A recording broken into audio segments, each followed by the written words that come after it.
आपने कभी नोटिस किया है जब आप किसी को बहुत प्यार करते हो तो वही इंसान आपको सबसे ज़्यादा इरिटेट करता है। जब आप ये डिसाइड कर लेते हो कि आप गुस्सा नहीं आएगा, तभी आपको गुस्सा आ जाता है। अगर हम अपने इमोशन को चूज़ कर पाते तो anxiety, depression, relationship fight exist ही नहीं करती। तो सच क्या है? सच ये है कि हम अपने इमोशंस को चूज़ नहीं करते हैं। और आज मैं आपको साइंस के साथ इंडियन कंडीशनिंग, जो इमोशन को लेके इंडियन कंडीशनिंग है, उसके साथ समझाने वाली हूँ। मैं कविता शर्मा, साइकोलॉजिस्ट, हिप्नोथेरेपिस्ट, आपके लिए ये वीडियो लेके आई हूँ। जो लोग बहुत ज़्यादा इमोशन को लेके फाइट कर रहे हैं या चैलेंज फेस कर रहे हैं, उनको इस वीडियो में बहुत सारी हेल्प मिलने वाली है। तो ये वीडियो आपके लिए है। सबसे पहले एक मिथ को ब्रेक कर लेते हैं। वो ये कि जो लोग स्ट्रांग होते हैं ना, वो लोग अपने इमोशन को अपने कंट्रोल में कर लेते हैं और वो जैसे चाहे अपने इमोशन को अपने हिसाब से एक्ट करते हैं या रिस्पॉन्ड कर लेते हैं। तो मैं आपको बताना चाहती हूँ कि ये जो स्टेटमेंट है ये साइंटिफिकली गलत है। इमोशंस जो हैं वो हमारे डिसीजन नहीं होते हैं। हम फैसला कर करके सोच करके अपने इमोशन को नहीं रिएक्ट करते कि ऐसा चलो अब हमें डर का सोचना है, अब एंजाइटी का सोचना है, अब लोनलीनेस का सोचना है, टुगेदरनेस का सोचना है, जॉय का इमोशन चलो थोड़ा सा फील कर लेते हैं। आप ऐसा कुछ चूज़ नहीं करते हो। इमोशन जो है वो रिएक्शंस होते हैं आपके अंदर के, जो भी आपके अंदर एक्सपीरियंस पड़े हैं, जो आपके अंदर इवेंट्स पड़े हैं, उनके थ्रू इमोशंस आपके लाइफ में जब आते हैं तो एक्सपीरियंस कराते हैं। वो एक रिएक्शन होते हैं, वहाँ हमारी चॉइस नहीं होती है। हम चूज़ नहीं कर सकते कि मुझे इस समय ऐसा ही सोचना है और आपने अपने सोच को एकदम से बदल दिया। तो आप ये चीज़ें अगर हम कर पाते होते तो बड़ा आसान हो जाता है लाइफ में। डिप्रेशन, एंजाइटी, ये सब कुछ, फाइट, एंगर, ये सब कुछ कहीं होता ही नहीं, राइट। तो जो भी एक्सपीरियंस हम करते हैं इमोशन को, वो कैसे और कहाँ से आते हैं? वो आते हैं हमारे पास्ट से आते हैं हमारे सारे इमोशंस। और पास्ट में सबसे इम्पॉर्टेंट कौन सी जगह है? हमारा चाइल्डहुड। तो हमारा चाइल्डहुड में इमोशंस के सबसे ज़्यादा पैटर्न्स होते हैं। कंडीशनिंग जो होती है सबसे ज़्यादा इमोशंस की हमारे चाइल्डहुड में होती है, पास्ट से होती है, और हमारे रिलेशनशिप से बनते हैं हमारे इमोशन। बहुत सारे इमोशंस जो हैं वो हमारे रिलेशनशिप मेमोरी से, कि बचपन में कैसे कैसे लोगों के साथ आप रहे, आपके पीयर्स कैसे थे, टीचर कैसी थी, नेबर कैसे थे, आपका सर्वेंट कैसा था, तो आपके पेरेंट्स कैसे थे, आपके सिबलिंग कैसे थे, इन सब का जो बिहेवियर था उसकी वजह से आपके माइंड के अंदर कंडीशनिंग हुई और उसने आपको सिखाया कि भाई तुम्हें डरना है किस समय, कब तुम्हें तेज बोलना है, कब तुम्हें गुस्सा करना है, लड़ाई झगड़ा करना है, कब तुम्हें प्यार से अपने आप को प्यार को महसूस करना है। तो ये सब कुछ आपने अपने पास्ट के, कि मम्मी ने आपको किस तरह से आपके प्यार का अफेक्शन दिया, कब दिया, कैसा बोला और आपने उस समय क्या महसूस किया। तो उस समय से, बचपन से ये कंडीशनिंग हमारी बननी शुरू हो जाती है। इमोशन को हम रीड करना शुरू कर लेते हैं और धीरे धीरे हम सीख जाते हैं कि कब हमें किस तरह से रिएक्ट करना है। कई बार होता है कि आपसे कोई कह देता है कि अरे तुम इतने सीरियस हो यार, तुम इतना सीरियस नहीं होना चाहिए, या फिर तुम बहुत ज़्यादा सेंसिटिव हो, छोटी छोटी बात ना तुम्हें लग जाती है, तो तुम्हें इतना सेंसिटिव नहीं होना चाहिए। तो ऐसा व्यक्ति आपसे जो बोल रहा है वो इम्पॉसिबल चीज़ को एक्सपेक्ट कर रहा है आपसे, तो ये सही नहीं है। जनरली क्या होता है कि हम इमोशन को प्रॉब्लम बना देते हैं कि अरे भाई ये बहुत नालायक आदमी है, ये तो बहुत गुस्सा करता है, छोटी छोटी बात पे ना सामान फेंकता है, तोड़ता है, गुस्सा करता है बहुत ज़्यादा।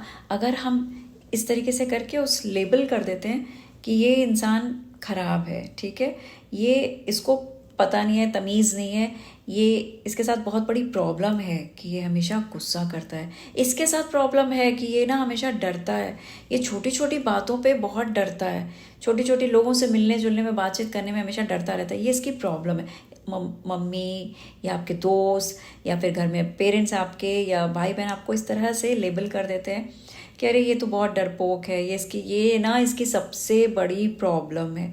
तो जब हम इमोशन को, आपके अंदर का जो गुस्सा है, जो फियर है, जो एंग्जाइटी है, उसको जब हम प्रॉब्लम की लेबल लगा देते हैं तो ये उससे भी बड़ी चैलेंज था तो नहीं, लेकिन हम उसको एक प्रॉब्लम का शेप दे देते हैं। नाउ द थिंग इज कि जिस इमोशन को आप प्रॉब्लम कह रहे हो, एक्चुअली में ये इमोशन जो है, now listen to this very carefully, ये जो इमोशन आया है, वो इमोशन जब भी आता है, जब गुस्सा आता है, आप एंजाइटी फील करते हो, तो ये अपने पास अंदर एक इन्फॉर्मेशन को लेके आता है। उस इन्फॉर्मेशन को हम ना डिकोड करते हैं, ना समझना चाहते हैं कि बैकअप द माइंड हमारी क्या चीज़ें हैं जिसकी वजह से हम अचीव नहीं कर पाए, या वो काम नहीं हो पाया, या जैसा मैं चाहती हूँ वैसा कुछ नहीं हुआ, जिसकी वजह से हम बहुत समय तक उसको सप्रेस करते रहे, और अब वो हमें ऐसा बना दिए जहाँ हम बहुत चिड़चिड़े हो गए, या फिर हम बहुत गुस्सा करने लगे हैं, या फिर हम लोगों को फटाफट जवाब देने लग जाते हैं। तो वो ये सब जो हमारा पैटर्न बनता है, वो इसीलिए ये सब रिएक्शंस हैं।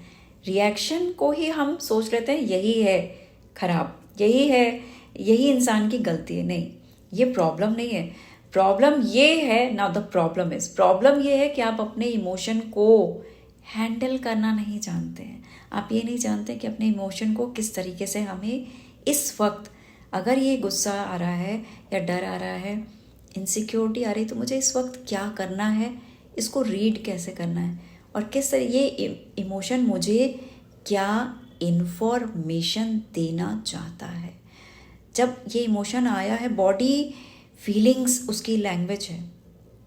बॉडी जब फीलिंग के थ्रू चिल्ला रही है या एंजाइटी दे रही है, डिप्रेसिव फील करा रही है, तो वो ज़रूर कोई ना कोई इन्फॉर्मेशन आपको दे रही है, कुछ बताना चाहती है। जो आपके अंदर चल रहा है, जो आपको नहीं पता है, वो आपको बता रही है, अब एक्सप्रेस यानी रिएक्ट करके। लेकिन हम क्या बताना चाह रही है, क्या अंदर चल रहा है, वो सब कुछ जानना नहीं चाहते, हमें पता नहीं होता, हमारी अवेयरनेस में नहीं होता, और हम उसको बोलते हैं कि अरे यार ये तो बहुत प्रॉब्लम है इस इंसान के साथ में। तो वो प्रॉब्लम ये है कि हमको उसे हैंडल करना नहीं आता, ये प्रॉब्लम है, ना कि वो इमोशन प्रॉब्लम है। फॉर एग्ज़ाम्पल मैं आपको बताती हूँ। फॉर एग्ज़ाम्पल एक हस्बैंड वाइफ है मान लीजिए, और वाइफ जो है अपने आप को बहुत इग्नोर्ड फील कर रही है कि मुझे ना, मैं बिल्कुल ऐसा लगता है जैसे इस रिश्ते का हिस्सा ही नहीं हो, बिल्कुल साइड में हो गई है। और वो हस्बैंड को जब भी बोलती है, बात करती है, छोटी छोटी बात पे उसको गुस्सा आने लगता है, वो चिड़चिड़ापन महसूस करती है, इरिटेटेड फील करती है, या छोटी छोटी बात पे गुस्सा हो जाती है, रोकती टोकती बहुत ज़्यादा है हो सकता है। तो ऐसे में हस्बैंड क्या करता है कि अरे भाई तुम तो अब तुम्हारा ना अजीब सा बिहेवियर हो गया, और तुम बहुत ओवर रिएक्ट करने लग गई हो, तुम बहुत ज़्यादा गुस्सा करने लगे हो, तुम चिड़चिड़ी बहुत हो गई, ये तुम्हारे साथ प्रॉब्लम है, बहुत ज़्यादा प्रॉब्लम बढ़ती जा रही है तुम्हारी। लेकिन यहाँ पे क्यों हो रहा है ये सब कुछ?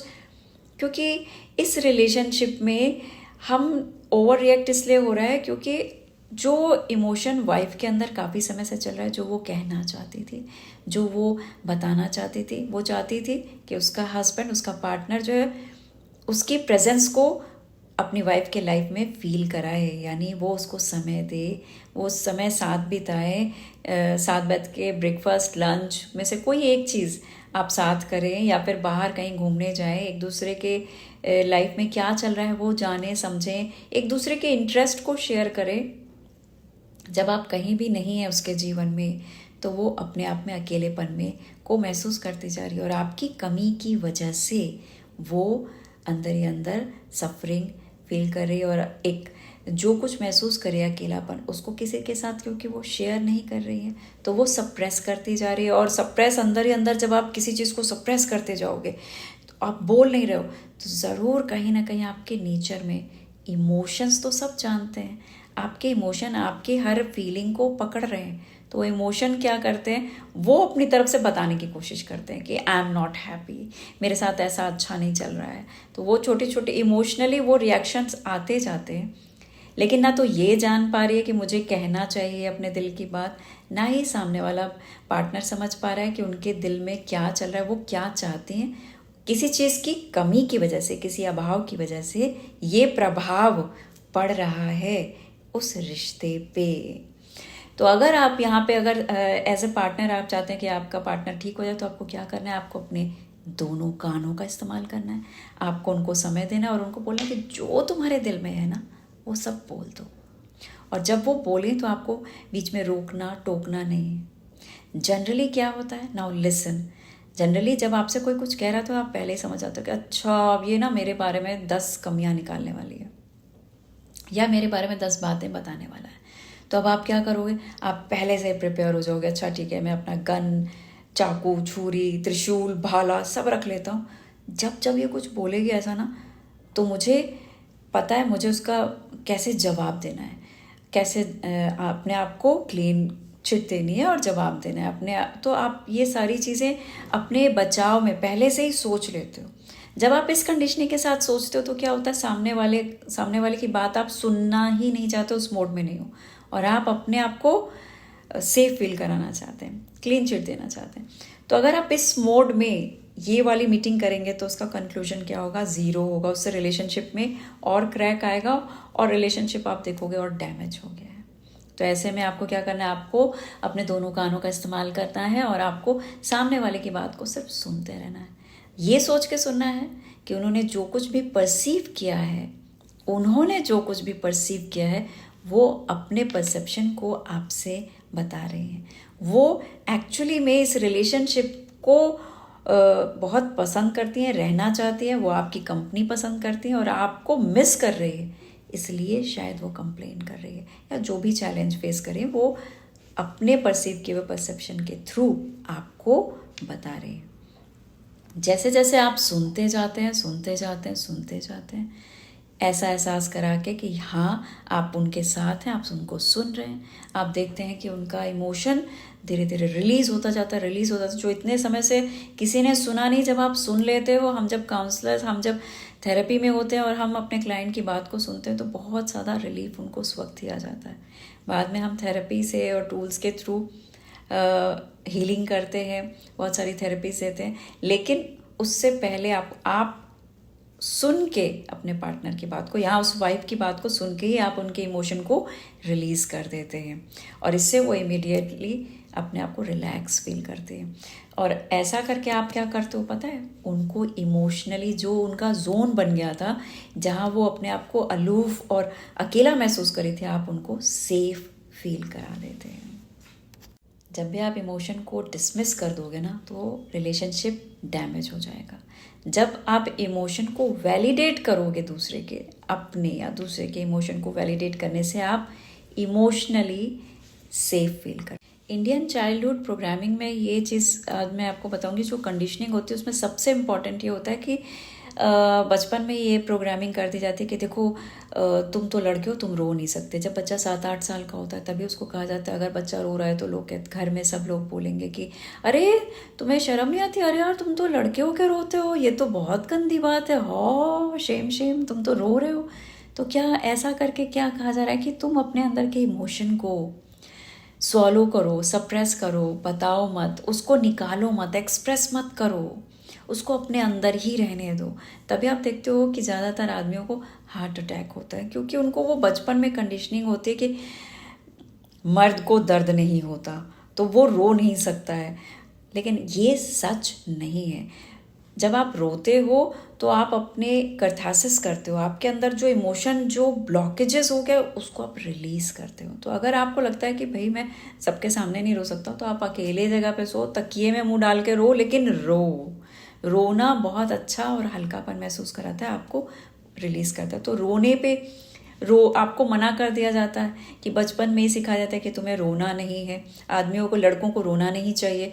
लड़कियों को बताया जाता है कि भाई आपको एडजस्टेबल होना चाहिए, क्योंकि आपको दूसरों के घर जाना है, तो आपको अपनी प्रॉब्लम, अपने अंदर जो भी आप महसूस करो वो दूसरों से कहना नहीं, आप एडजस्ट करो, उसको एडजस्ट करो कि यानी सफरिंग को सफ़र करते रहो, तभी आप एडजस्ट करोगे। जब आप लोगों को बताने लगोगे तो फिर आप लोगों को बताओगे तो लोगों के साथ आपके कनेक्शंस नहीं बनेंगे। तो क्योंकि आप लड़की हो, आपको एडजस्ट करना ही होगा। तो यहाँ पे एडजस्टमेंट को सफरिंग के रूप में आपको बताया जाता है कि सप्रेस करते रहो। आप अपने दिल की बात कह नहीं सकते हो, या आपको दुखी हो रहे हो तो उसको मत जताओ, या फिर गुस्सा करना चाहते हो तो वो मत करो, वो अपने अंदर ही रखो। जब भी गुस्सा आ रहा है उसको अंदर ही रखे, अंदर ही अंदर आप रखते जा रहे हैं, दिल की बात नहीं कह पा रहे हैं, आप रो नहीं पा रहे हैं। तो ऐसे में क्या हो रहा है कि आप अपने इमोशन को जब अंदर जकड़ेंगे तो कहीं ना कहीं ये कभी बाहर बस्ट होगा, निकलेगा ही। गुस्सा करना गलत है, ये भी एक कंडीशन है कि गुस्सा नहीं करना चाहिए। अरे गुस्सा करना बहुत गलत बात होती है, गुस्सा नहीं कर सकते तुम। हमारे घर में सब लोग धीमी आवाज़ पे ही बात करते हैं, कोई भी तेज़ आवाज़ में अपनी आवाज़ रेस नहीं करता। ठीक है, एक बहुत अच्छी बात है कि आपने घर का एक सिस्टम बनाया, लेकिन जब कहीं कोई नेचुरल सी बात है तो आपको गुस्सा करना बहुत जाहिर है और ये कहीं गलत नहीं है। तो हमें जब गुस्से की बात हो तो उस जगह पे हमें, वो एक नेचुरल है, इमोशन है जिसको आने से रोकना नहीं चाहिए। गुस्सा नॉर्मल है करना, गुस्सा सबको आता है, गुस्सा नॉर्मल है। लेकिन अगर आप बिना बात पे गुस्सा करते हो, वो आपको इमोशन को वहाँ पे हैंडल करना सीखना चाहिए। इसी तरह से सिखाया जाता है कि पेरेंट्स से तुम क्वेश्चन नहीं कर सकते, बड़ों से सवाल मत करो, जो हमने कह दिया वही सही है, बड़ों से तुम नहीं पूछ सकते। तो ये भी एक प्रॉब्लम होती है कि दिल में आई हुई बातों को आप कह नहीं पाते हो, क्योंकि आपको बचपन से कह दिया जाता है कि तुम क्वेश्चन नहीं कर सकते हो। तो जनरली होता क्या है, ये सारी जो लर्निंग आपको सिखाई जाती है वो हमारे अंदर कंडीशनिंग बन जाती है बचपन से ही। अब हमें आदत हो जाती है ऐसे ही रहने की कि हम हर चीज़ फील तो कर रहे हैं, अकेलापन महसूस तो कर रहे हैं, लेकिन एक्सप्रेस नहीं कर पा रहे। हम अंदर ही अंदर डरते तो रहते हैं, लेकिन फियर से जॉयफुल की तरफ कैसे जाएं, अपने इस फियर से बाहर कैसे आएं, वो हम लोगों को नहीं बता पा रहे हैं। या फिर हम अंदर ही अंदर डरते हैं कि अगर मैं कुछ सच बोल दूंगा या कुछ ऐसा वैसा कर दूंगा तो कहीं कुछ खराब तो नहीं हो जाएगा। तो हम अपने अंदर सप्रेस करने की आदत बना लेते हैं बचपन से ही, और यही सप्रेशन आपको साइलेंट ट्रीटमेंट सिखा देता है कि भाई तुम अंदर ही अंदर, अब साइलेंट ट्रीटमेंट में आपको कोई चीज़ अच्छी नहीं लग रही है, आप ऐसी जगह पे हो तो आपकी आदत हो जाती है कि आप जिप अप कर लेते हो, और साइलेंट ट्रीटमेंट में अपने आप को भी पनिश करते हो, लोगों को भी यही मैसेज देते हो कि अब मैं बात नहीं करूँगा, सोच लो मैं बात नहीं करूँगा। या फिर आप इमोशनली नम हो जाते हो कि इट्स लाइक कि अब चाहे तुम कुछ भी कर लो, खुश रहो, चाहे मेरे लिए कुछ भी कर लो, लेकिन अब तुम्हारी फीलिंग मुझ तक आनी बंद हो गई, क्योंकि अंदर से मैं इतने समय तक सफरिंग करता रहा कि अब मेरे लिए दुख, खुशी या कुछ भी अब कुछ मायने ही नहीं रखती। तो आई एम इमोशनली नम, आप इमोशनली नम हो जाते हैं। या फिर आप सडनली बर्स्ट हो जाते हैं कि आप हमेशा से अच्छे रहे, लेकिन अचानक से एक दिन इतना गुस्सा कर दिया कि लोग हैरान हो गए, क्योंकि आपने पीछे बहुत ज़्यादा अपने आप को सप्रेस किया हुआ था। या फिर रिलेशनशिप बर्न आउट हो जाता है।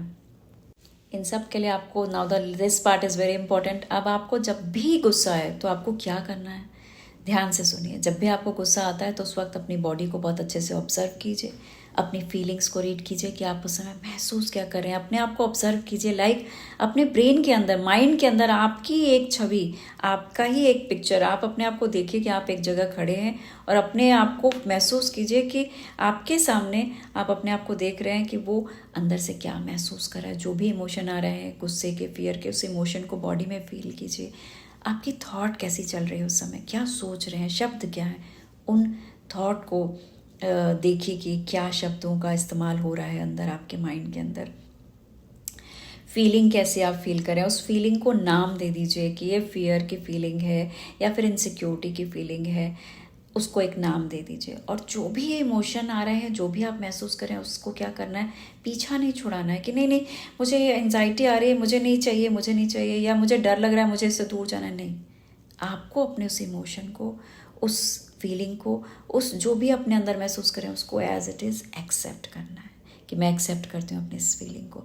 जैसे आप एक्सेप्ट करते हैं, इमीडिएटली यू फील रिलैक्स।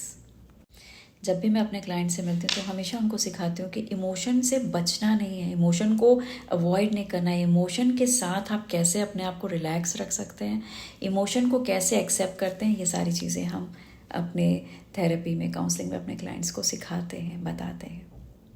तो हीलिंग का सच में मतलब क्या होता है? हीलिंग का मतलब होता है कि आप फील कीजिए लेकिन टूटेंगे नहीं। आप चीज़ों को, आप अपने आप को वैसे एक अंदर से कमज़ोर नहीं पड़ना है, अपने उस फीलिंग के साथ जीवन में आगे बढ़ना है पॉजिटिव वे में।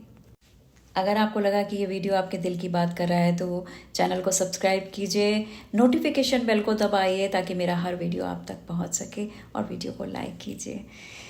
अपना और अपनी फैमिली का ख्याल रखिए। मैं मिलती हूँ आपको नेक्स्ट वीडियो में। Thank you so much for watching.